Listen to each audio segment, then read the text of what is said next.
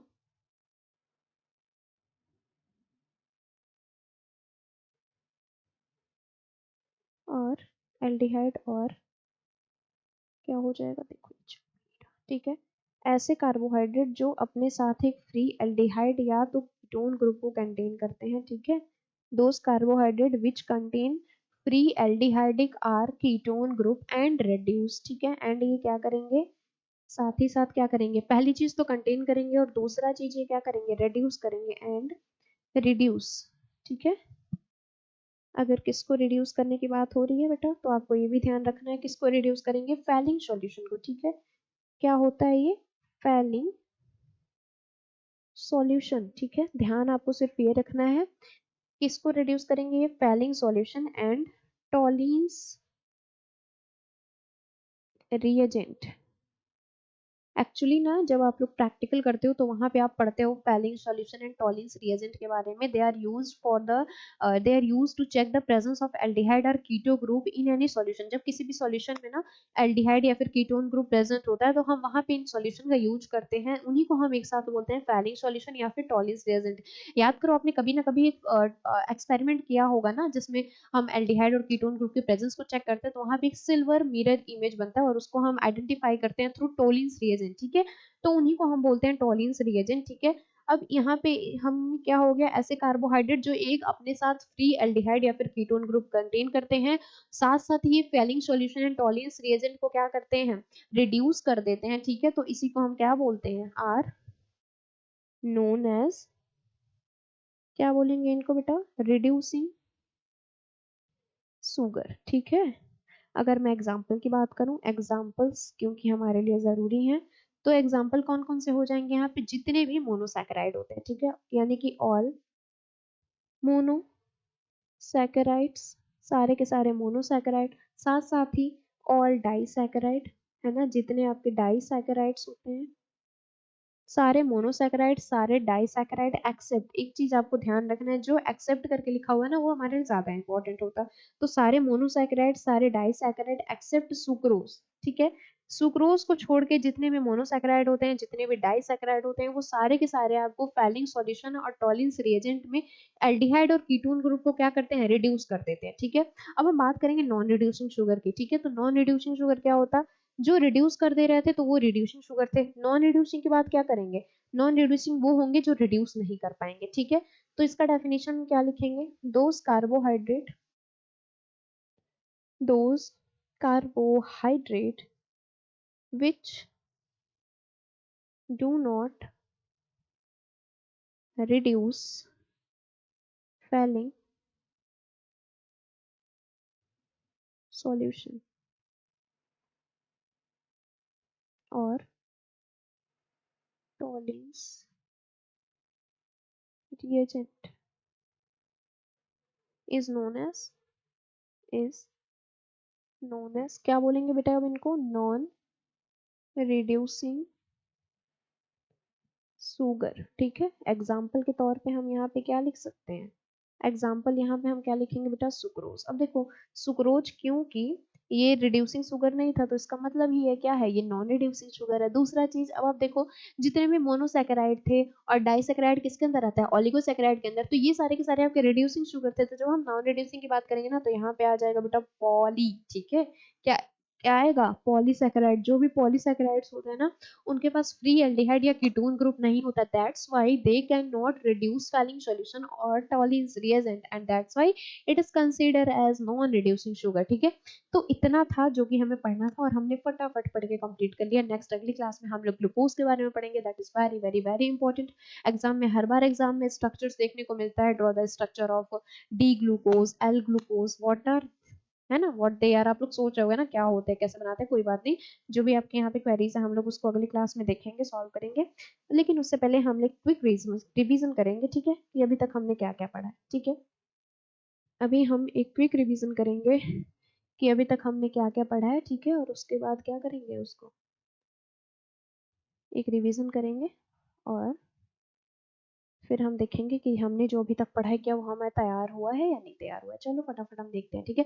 तो सबसे पहले हमने शुरू किया बेटा कहाँ से, हमने शुरू किया है कहाँ से, हमने सबसे पहले पहली बारी शुरू कहाँ से किया है, yes yes yes yes they are, ठीक है। किसकी बात हुई है यहाँ पे, केमिस्ट्री ऑफ कार्बोहाइड्रेट की, है ना। कार्बोहाइड्रेट्स क्या होते हैं इनकी बात हुई है, केमिस्ट्री इनकी बात हुई है, ठीक है। चलो फटाफट रिवाइज करते हैं, आप लोग भी आंखें बंद कर लो और रिकॉल कर लो क्या आपने अभी जो पढ़ा वो याद हुआ है या नहीं हुआ है, ठीक है। तो फर्स्ट ऑफ ऑल कार्बोहाइड्रेट क्या होते हैं बेटा, तुरंत देखेंगे। ये सबसे पहले क्या होते हैं, बायोमोलिक्यूल्स होते हैं जो नेचर में एबंडेंट में पाए जाते हैं। इनके मेजर जो सोर्स होते हैं वो एनर्जी के होते हैं in human beings, living organism में, चाहे हम बात करें एनिमल्स की चाहे प्लांट की, तो ये उनके अंदर एक मेजर सोर्स होते हैं। But still they are not limited there, ठीक है। ये वहीं तक सिर्फ नहीं होते हैं, उसके आगे भी जब हम बात करते हैं स्ट्रक्चरल कंपाउंड की तो ये उनमें भी पाया जाता है, ठीक है। और ये बहुत सारे स्ट्रक्चरल कंपाउंड बनाते हैं जो कॉम्पोजिशन होते हैं CHO के, यानी कि CHO से मिलकर बने हुए जो कंपाउंड होते हैं उन्हीं को हम मेनली क्या कहते हैं, कार्बोहाइड्रेट बोलते हैं, ठीक है। कार्बोहाइड्रेट का डेफिनेशन पे जब हम बात करेंगे तो नाम से ही क्लियर है, the hydrate of carbon is known as carbohydrate. लेकिन क्योंकि ये डेफिनेशन बहुत लंबे समय तक नहीं चल पाया, ठीक है, बहुत सारे एक्सेप्शंस देखने को मिले हैं, like acetic acid which is not a carbohydrate but still it it क्या हो रहा था, वो कार्बोहाइड्रेट नहीं था but still it satisfy the general formula of carbohydrate. बहुत सारे ऐसे कार्बोहाइड्रेट थे जो क्या कर रहे थे, कार्बोहाइड्रेट होते हुए भी उसके फॉर्मूले को सेटिस्फाई नहीं कर रहे थे। तो ये डेफिनेशन बहुत टाइम तक तो नहीं चला, फेल हो गया। उसके बाद कौन आया था बेटा, फिर आया एक और डेफिनेशन जो कि काम कर गया, ठीक है। और वो डेफिनेशन क्या था, polyhydroxy derivative of aldehyde and ketone, ठीक है। Polyhydroxy derivative of aldehyde and ketone which produce on hydrolysis, ठीक है।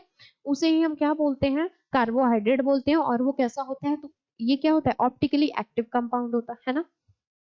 ये चीजें हमने पढ़ लिया। पॉलीहाइड्रोक्सी क्या ग्रुप होता है, OH ग्रुप होता है, ठीक है। CHO को क्या बोलते हैं हम, एल्डिहाइड, C डबल बॉन्डो को कीटोन बोलते हैं। ऑप्टिकली एक्टिव कौन से कंपाउंड होते हैं, जो प्लेन पोलराइज लाइट को किसी भी डायरेक्शन में रोटेट करते हैं, ईदर क्लॉकवाइज और anti clockwise, then we consider that the given compound is optically active, ठीक है। अब इनका डेफिनेशन क्या था, तो cellulose, glycogen, starch, they all are carbohydrate, ठीक है। जनरल फॉर्मूला भी हमने देख लिया, CmH2ON, जो इस फॉर्मूले को सेटिस्फाई करेंगे वो क्या होंगे, कार्बोहाइड्रेट होंगे। लेकिन ये फेल कर जा रहा था। फिर हम लोग आए हैं केमिस्ट्री ऑफ कार्बोहाइड्रेट में क्लासिफिकेशन। जब हमने बात करी क्लासिफिकेशन की तो कार्बोहाइड्रेट को क्लासिफिकेशन किया गया on the basis of their molecular size. Size छोटी तो मोनोसैकेराइड, साइज बड़ी तो पॉलीसैकेराइड, ठीक है। और अगर साइज लिमिटेड होगी तो उसको हम क्या बोलेंगे, ओलिगोसैकेराइड बोलेंगे।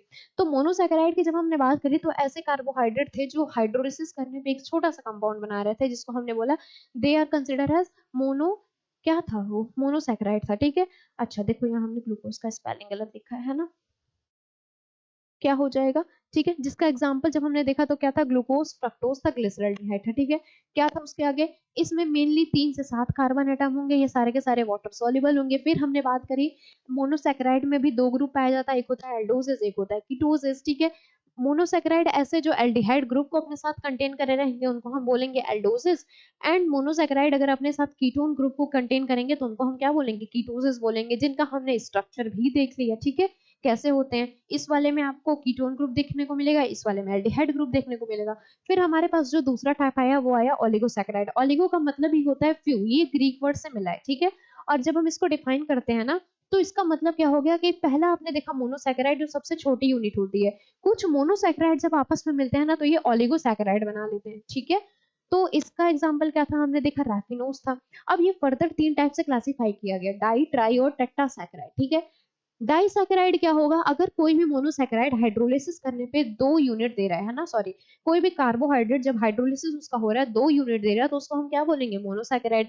अगर वहीं पे जो आपका कार्बोहाइड्रेट है वो 3 यूनिट देगा तो वो ट्राइसैकेराइड होगा, 4 यूनिट देगा तो वो टेट्रासैकेराइड होगा, ठीक है। तो ये हो गया हमारा ओलिगोसैकेराइड। फिर हमने पढ़ा पॉलीसैकेराइड, ठीक है। पॉलीसैकेराइड क्या होता है, ऐसे कार्बोहाइड्रेट जो एक लार्ज नंबर में मोनोसैकेराइड प्रोड्यूस करते हैं उनको हम क्या बोलते हैं, पॉलीसैकेराइड। और कब करेंगे, जब इनका हाइड्रोलिसिस होगा, ठीक है। लेकिन ये आपस में जुड़े रहते हैं एक लिंकेज के साथ, that was named as glycosidic linkage, है ना। ग्लाइकोसिडिक लिंकेज के साथ ये आपस में जुड़े होते हैं। जब हम बात करते हैं एग्जांपल की तो जैसे स्टार्च हो गया, एमाइलोज हो गया, सेलुलोज हो गया, ग्लाइकोजन हो गया, इंसुलिन हो गया, तो ये सारे के सारे आपके क्या होते हैं, पॉलीसैकेराइड्स होते हैं, ठीक है। अब पॉलीसैकेराइड्स की जब हम बात करेंगे ना तो पॉलीसैकेराइड्स में भी हमारे पास आ गया शुगर, ठीक है। शुगर क्या होता है, तो आपको ये ध्यान रखना, यहाँ से ऑब्जेक्टिव क्वेश्चंस बहुत ज्यादा बनते हैं कि which one of the following is not a sugar. तो ध्यान आपको ये रखना कि जितने मोनोसैकेराइड होंगे, जितने ओलिगोसैकेराइड होंगे, सिर्फ वही क्या होंगे, शुगर होंगे, ठीक है। और वो क्रिस्टलाइन इन वाटर होंगे, सॉल्युबल इन वाटर होंगे, क्रिस्टलाइन इन नेचर होंगे, क्रिस्टलाइन सॉलिड होंगे, सॉल्युबल इन वाटर होंगे। उसके साथ साथ क्या होगा, स्वीट इन टेस्ट होगा। Sugar is all about sweet, है ना, टेस्ट में। इसी को क्या बोलेंगे हम, शुगर बोलेंगे। होता कौन सा है, तो मोनोसैकेराइड, ओलिगोसैकेराइड। कौन सा नहीं होता, तो पॉलीसैकेराइड, ठीक है।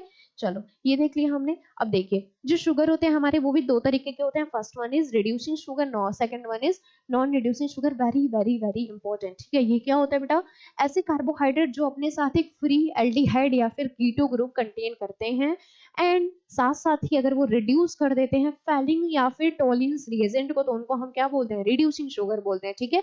यानी कि आप कह सकते हो कि अगर कोई ऐसा कंपाउंड है जिसके पास फ्री एल्डिहाइड या फिर कीटोन ग्रुप है, और ये या तो फेलिंग या तो टॉलिन सॉल्यूशन को क्या कर रहा है, रिड्यूस कर रहा है, तो उसको हम बोलेंगे रिड्यूसिंग शुगर, ठीक है। कौन सा करेगा, तो सारे मोनोसैकेराइड, सारे डाइसैकेराइड रिड्यूस करेंगे एक्सेप्ट सुक्रोज, ठीक है। तो जो अगर सुक्रोज हमारा रिड्यूसिंग शुगर नहीं है, तो पक्का वो नॉन रिड्यूसिंग शुगर होगा, ठीक है। तो नॉन रिड्यूसिंग शुगर क्या हो जाएगा, ऐसे कार्बोहाइड्रेट जो फेलिंग सॉल्यूशन या फिर टॉलिन्स रिएजेंट को रिड्यूस नहीं कर पा रहे हैं, उनको हम क्या बोलेंगे, नॉन रिड्यूसिंग शुगर बोलेंगे, ठीक है। तो ये इतनी चीजें थी जो आज हम लोग पढ़े हैं, ठीक है। बाकी आगे हम लोग पढ़ेंगे ग्लूकोज के बारे में नेक्स्ट क्लास में, ठीक है। तब तक के लिए आप लोग इसको पढ़ो। आई होप आपको क्लासेस अच्छी लगी होंगी, ठीक है। तो आप लोग इसको अच्छे से पढ़ लीजिए, क्योंकि एग्जाम के लिए भी इंपॉर्टेंट है। बाकी फिर अगले क्लास में मिलते हैं। Thank you so much.